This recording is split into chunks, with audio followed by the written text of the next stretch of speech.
Halo Tribuners, kembali lagi di program On Focus Tribunnews bersama saya, Tani Ausin.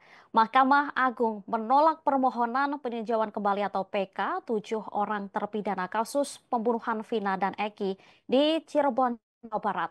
Ketujuh terpidana ini tetap dihukum penjara seumur hidup, sementara 1 orang telah bebas dari hukuman 8 tahun penjara yakni Saka Tatal. Vonis para terpidana yang mengajukan PK ini tidak berubah sejak putusan Pengadilan Negeri Cirebon banding hingga kasasi begitu.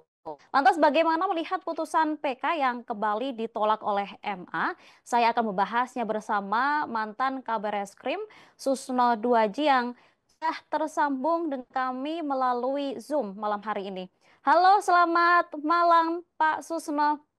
Selamat malam Mbak Tini, selamat malam para pemirsa sekalian. Baik, terima kasih Pak Susno sudah mau bergabung dengan kami di Tribun On Fokus malam hari ini.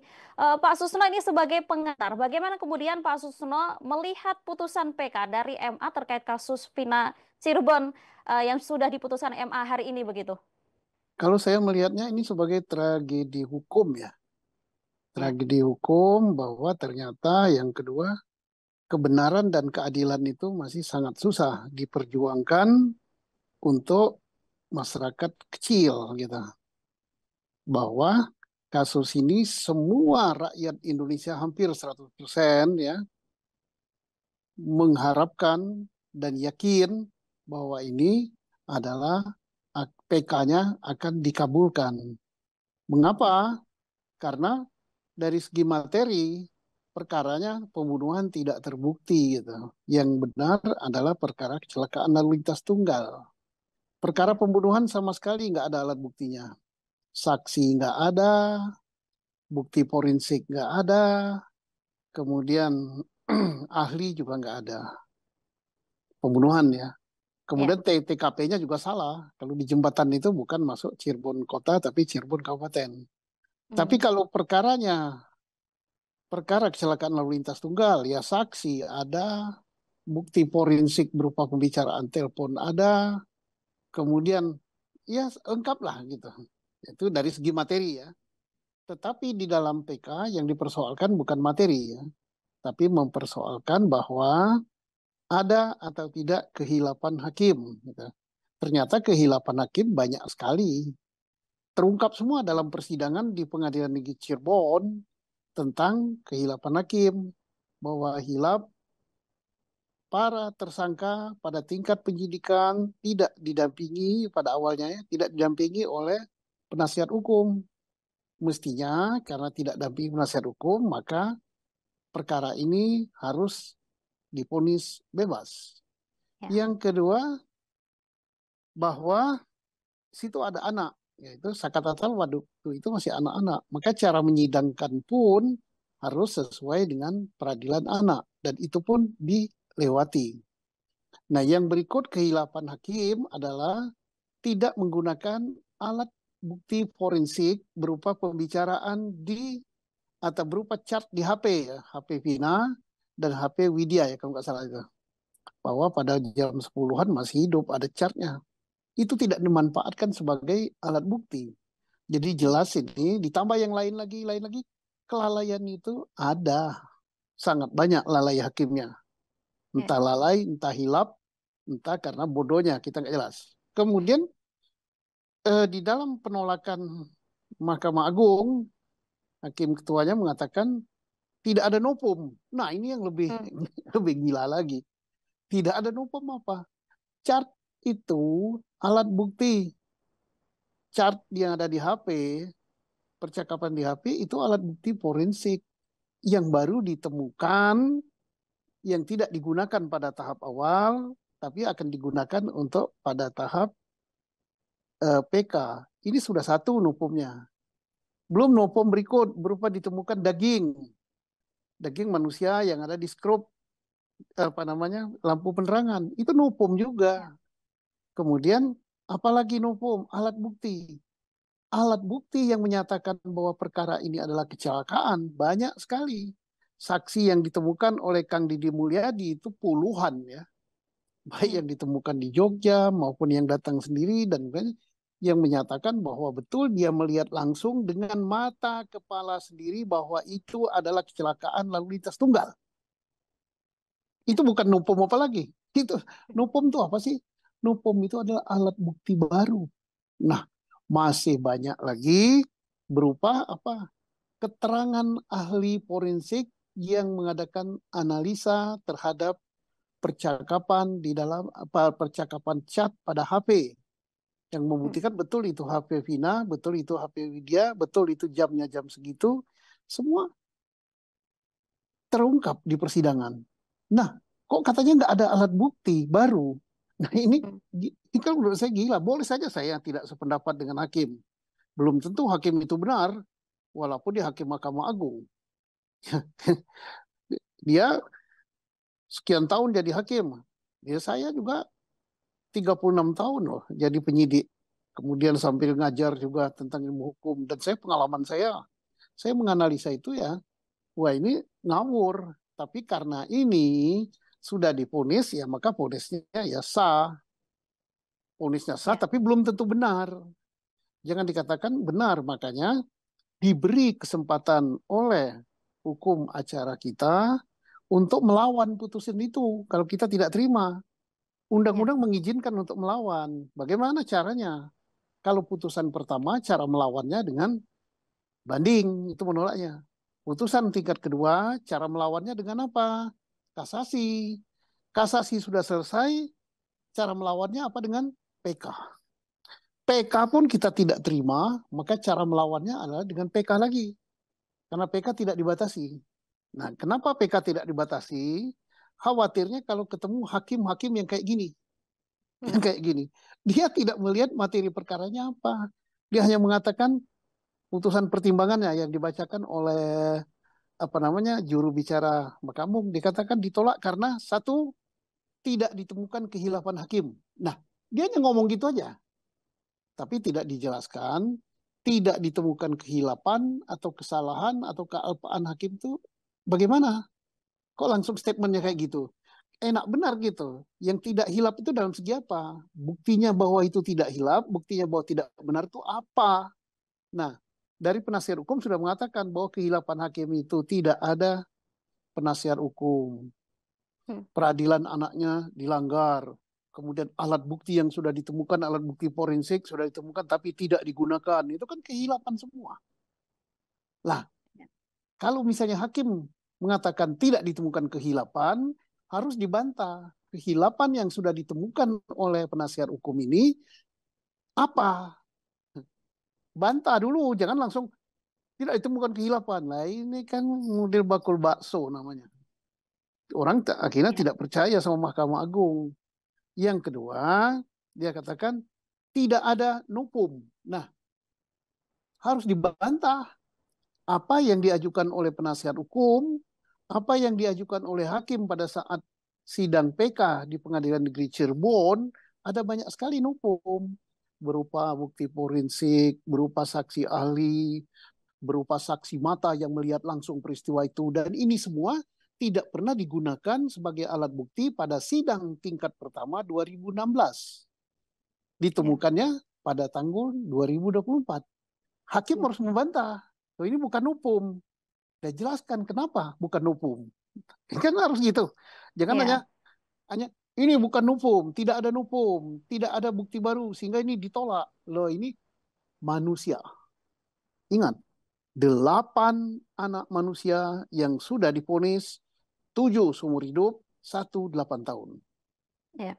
Tapi Ya, sebenarnya Pak Susono ini apakah novum ini kan sudah ada beberapa kemudian novum yang diajukan oleh para terpidana begitu di kasus ini. Sebenarnya yang dipaparkan oleh mereka ini dalam sidang PK, apakah menurut Pak Susono sendiri sudah kuat begitu seharusnya untuk diterima oleh hakim? ya sangat kuat. Saksi mata kok. Saksi mata, saksi ahli, kemudian bukti forensik yang tidak terbantahkan itu adalah bukti forensik berupa percakapan chat di HP. Hmm. Itu kan bukti forensik. Sedangkan bukti misalnya forensik berupa apa namanya CCTV tidak ditemukan. Kita nggak tahu apa rusak atau apa. Tapi itu sudah ada bukti forensik, ada saksi mata. Nah kalau kasus ini pembunuhan, sebagaimana dituduhkan 2016, saksi mata nggak ada. Ada saksi sudah mencabut keterangannya. Kemudian alat bukti forensik nggak ada. Keterangan ahli yang mengatakan bahwa itu pembunuhan tidak ada. Hmm. TKP-nya pun nggak jelas. Nah, ya, tapi bukan itu yang kita persoalkan. Yang kita persoalkan tentang penolakan. Ya. Mengapa menolak? Alasan penolakan itu satu, tidak ada satu bahwa hakim tidak hilaf. Loh, nggak hilaf Hmm. apa, Wong? Tidak ada, tidak didampingi penasihat hukum, ya jelas itu hilaf. Alat bukti forensik sudah ada, tidak digunakan, ya jelas hilaf juga. Atau bisa dikatakan hilaf, bisa dikatakan salah, bisa dikatakan alpa, bisa dikatakan bego juga bisa. Hmm. Kesel ya. Nah, terus Oke. katanya tidak ditemukan juga novum loh. Yang sebanyak itu terungkap di peradilan, di Pengadilan Negeri Cirebon saat sidang PK itu apa kalau bukan novum? Novum itu kan alat bukti baru. Nah, alat Ya. bukti baru kan keterangan ahli itu alat bukti baru. Misalnya ahlinya si A, si B, si C yang mengatakan itu kecelakaan lalu lintas. A, B, C, D, E, F ini pada 2016 tidak pernah diperiksa. Berarti keterangan dia belum pernah dipakai. Nah, maka itu namanya bukti baru. Ada keterangan ahli lagi yang menganalisa tentang ada chart di HP. Tidak ada pada waktu itu. Nah, sekarang ada. Nah, itu bukti baru juga. Ya. Bukti barunya banyak, ratusan kok. Seharusnya memang sudah cukup kuat begitu ya membuktikan dan untuk PK ini untuk diterima begitu ya Pak Susno ya. Iya, kuat Tapi sekali. ya tadi Pak Susno juga mengatakan bahwa sebenarnya yang menjadi pertanyaan dan kejanggalan ini adalah hakim yang mengatakan bahwa tidak ada kekhilafan begitu dalam putusan sidang kasus Vina. Ini sebenarnya untuk membuktikan bahwa hakim benar-benar melakukan kekhilafan, seharusnya eh, kuasa hukum tujuh terpidana ini melakukan apa begitu Pak Susno untuk membuktikan bahwa ini hakim melakukan kekhilafan dan harusnya PK ini tidak ditolak begitu. Ya sudah kan, pada waktu sidang di Pengadilan Negeri Cirebon sudah dikatakan kehilapan hakim itu ini A, B, C, D, E, F. Mengapa hilap? Karena ini udah disampaikan oleh penasihat hukum di dalam apa namanya memori PK, sudah dijelaskan juga dalam sidang. Dan Hmm. saya yakin itu oleh hakim yang menyidangkan PK di Pengadilan Cirebon itu sudah dimasukkan dalam berkas. Lah tahu-tahu hakim yang memutus katanya tidak hilaf. Tidak Hmm. cukup dikatakan dengan begitu aja tidak hilaf. Harus dijawab apa yang dikatakan oleh penasihat hukum. Oh, tidak didampingi penasihat hukum. Maka hakim ketua yang menyidangkan mengatakan didampingi. Buktinya ini. Oh, ini sudah sesuai dengan hukum acara peradilan anak. Bunyi peradilannya ini dan dilakukan begini. Oh, alat bukti yang berupa forensik sudah digunakan. Buktinya ini. Nah, itu nggak dijelaskan tadi. Hanya ngomong tidak ada kehilafan. Begitu. Tapi ini yang menjadi hal yang janggal begitu dari kasus pembunuhan Vina ini adalah barang bukti yang tidak pernah benar-benar dibuka untuk publik begitu Pak Susno. Menurut Pak Susno sendiri, apa sebenarnya yang terjadi? Kenapa kemudian barang bukti yang memang seharusnya dalam perkara apapun dibuka, kemudian ini seperti seolah-olah ditiadakan atau tidak dibuka ke publik? Apanya yang mau dibuka? Oh, nggak ada alat bukti pembunuhannya kan nggak ada. Ah, Saksi yang melihat nggak ada. Siapa sih yang melihat pembunuhan itu? ya. Di di mana digebukinya? Hmm, hmm, Pakai apa gebukinya? Senjata tajamnya apa? Siapa yang memusukkan senjata tajam itu? Jam berapa? Di mana?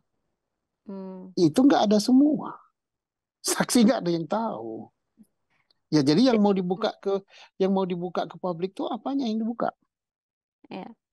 Jadi ini yang seolah menjawab kejanggalan bahwa ya memang tidak ada bukti untuk mengarah ke pembunuhan begitu. Akhirnya Pak Susno meyakini bahwa ini juga suatu kasus kecelakaan tunggal begitu ya. Iya, semua melihat kan saksi ada, alat bukti, barang bukti berupa berupa daging manusia yang ada di sekrup, kemudian sepeda motornya letaknya di mana, pada waktu kejadian di mana posisi yang sudah mati, di mana posisi Vina. Vina kan masih hidup waktu kejadian itu. Iya, benar-benar.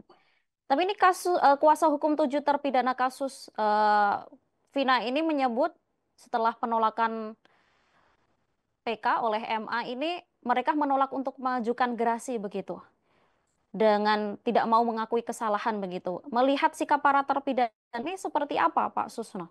Saya bagus sekali, sangat menghargai ya. Itu mereka kesatria ya. Ya, Daripada dibebaskan tapi harus mengaku, padahal dia tidak melakukan, katanya lebih baik dia mati dan busuk di dalam penjara. Ya bagus. Ya, jadi dia lebih mulia daripada hakim yang sembarang menjatuhkan hukuman itu. Ya bagus itu, orangnya mulia. Oke, saya kalau kamu mau menghukum saya silakan. Yang asal kamu puas, tapi ingat bahwa apa yang kamu lakukan ini nanti kelak harus dipertanggungjawabkan di akhirat. ya. Kemarin Pak Susno juga sempat menjadi saksi di kasus ini. Apakah setelah putusan MA terkait PK ini, Pak Susno juga sudah melakukan komunikasi begitu dengan para kuasa hukum pidana di kasus ini? Sudah dengan beberapa saya sependapat dengan mereka, mereka sependapat dengan saya. Iya. Boleh dibocorkan, Pak, apa kemudian yang menjadi obrolan penting setelah putusan MA ini terkait kasus ini? Semua kaget gitu kan, di luar nalar. Pertama di luar nalar, kedua mengatakan ini tragedi hukum gitu ya. Ketiga, kita yakin persis bahwa ya betul bahwa hakim yang menyidangkan ini seperti nggak tahu kasus gitu, nggak tahu Mm, masalah, nggak tahu peristiwanya, nggak tahu dia nggak pernah buka media sosial, nggak pernah nonton TV, atau dia sengaja menjadikan dirinya sebagai orang yang buta tuli gitu.